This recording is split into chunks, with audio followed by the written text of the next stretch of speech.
Bulan Ramadan selalu membawa suasana yang khas. Menjelang maghrib, orang-orang berkumpul menunggu waktu berbuka puasa. Ada yang berkumpul bersama keluarga, sahabat, hingga komunitas untuk berbuka bersama. Tradisi berbuka puasa atau iftar bahkan telah diakui sebagai warisan budaya tak benda oleh Badan Kebudayaan Perserikatan Bangsa-Bangsa atau UNESCO melalui pengajuan dari sejumlah negara Timur Tengah pada tahun 2023. Namun kini, Indonesia juga tengah mengupayakan agar tradisi iftar dari tanah air bisa masuk dalam ekstensi warisan budaya yang sama. Dalam tradisi Islam, berbuka puasa dikenal dengan istilah iftar. Momen ini menjadi penanda berakhirnya ibadah puasa setelah seharian menahan lapar dan dahaga. Seperti yang disampaikan dosen Fakultas Ushuluddin, Adab dan Dakwah Universitas Islam Negeri Sultan Haji Muhammad Idris Samarinda, Ramadiva Muhammad Aikyar.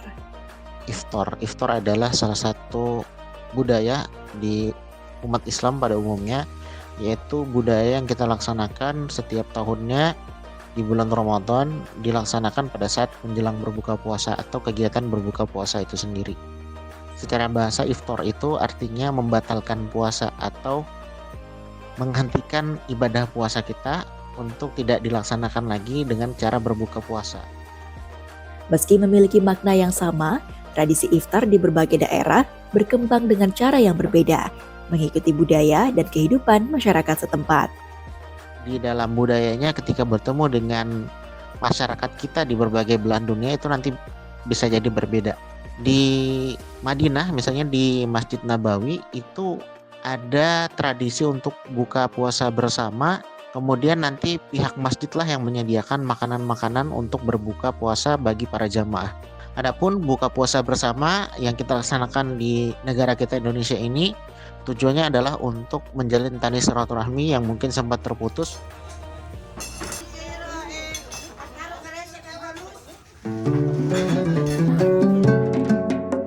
Di Indonesia sendiri, setiap daerah memiliki cerita dan pengalaman yang berbeda dalam menjalankan tradisi berbuka puasa. Seperti kisah tokoh Dayak sekaligus pemerhati budaya Kalimantan Timur, Syahri Jaang. Pria yang lahir di Lompahangai, Kabupaten Kutai Barat ini mengaku, ia dan keluarganya dulu menentukan waktu berbuka dengan cara yang tidak biasa. Jadi saya kan SD-nya kan di kampung tahun 72 ya, berarti sudah 50-an tahun yang lalu ya. Kan di sana kan minoritas ya, ada langgar gitu, ada masjid. Langgarnya pun hanya waktu-waktu tertentu aja dibuka, orang sholat di rumah. Nah kita di ladang, kita di kebun, pasti kita nggak dengar, radio pun nggak ada. Jadi orang tua saya, bapak saya, kita buka, nunggu melihat kalau bulu di tangan ini tidak kelihatan gitu ya. Ini pandangan dari bapak saya, ini keyakinannya begitu aja. Ya kemungkinan saat sekarang sudah 6:30 gitu, gelap-gelap gitu ya. Tapi semua kita serahkan kepada Allah. Yang baru tahu kita saat sekarang ini ada saat berbuka, maghrib yang jelas gitu ya. Karena kalau di kampung, kalau mau bilang mau masuk zuhur kan, kita lihat di tiang aja gitu, tiang di mana cahaya matahari gitu ya, bayang-bayang matahari gitu ya. Tidak hanya cara berbukanya saja yang sederhana, tetapi sajian berbuka puasa di kampung halamannya dulu juga sama sederhananya. Ya makanan-makanan kampung lah gitu ya. Tidak ada makanan yang terlalu khas gitu sesuai dengan, karena kan di kebun, di ladang ya. Masih ada nasi, pasti ada sayur lah, sayur bening. Itu bapak saya kan sukanya sayur bening gitu, sayur daun labu, labu gitu, sudah daun labu juga labunya gitu ya, sayur bening gitu ya.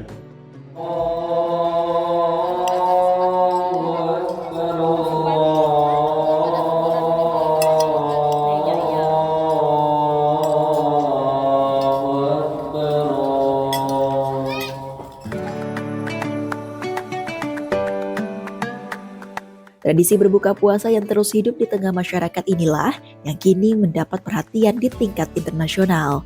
Setelah sebelumnya diakui sebagai warisan budaya tak benda UNESCO melalui pengajuan dari negara Timur Tengah pada tahun 2023, Indonesia kini juga tengah mengupayakan agar tradisi iftar dari tanah air bisa masuk dalam daftar ekstensi warisan budaya dunia. Upaya ini juga mendapat dukungan dari Balai Pelestarian Kebudayaan Wilayah 14 Kalimantan Timur dan Kalimantan Utara, Kepala Balai Pelestarian Wilayah 14, Titit Lestari menjelaskan, berbagai persiapan telah dilakukan untuk mendukung pengusulan tersebut. Memerlukan dukungan-dukungan, kami sudah menyebarkan, meminta komunitas-komunitas maupun pemerintah daerah untuk mendukung pengusulan ini, dan kemudian kita juga menyiapkan dokumen-dokumen yang dibutuhkan dalam rangka pengusulan ini. Tetapi lebih penting dari sekedar itu, bahwa dengan adanya pengusulan warisan budaya tak benda dunia ini, mudah-mudahan bisa menjadi penguatan rasa bangga kita terhadap budaya tradisi yang kita miliki. Karena tradisi buka puasa bersama ini bukan hanya tradisi agama Islam saja, tetapi sudah menjadi bagian dari budaya masyarakat. Ada rasa kebersamaan, ada gotong royong, ada kekeluargaan, yang jelas silaturahmi. Kita lihat di Samarinda, masjid, dan semua komunitas ramai mengadakan buka puasa bersama. Tujuannya adalah untuk menjalin tali silaturahmi yang mungkin sempat terputus karena terpisah cukup jauh dengan teman-teman kita semasa SD, SMP, atau SMA, sehingga butuh momen-momen tertentu untuk menyatukan kita di satu acara khusus, yaitu buka puasa bersama.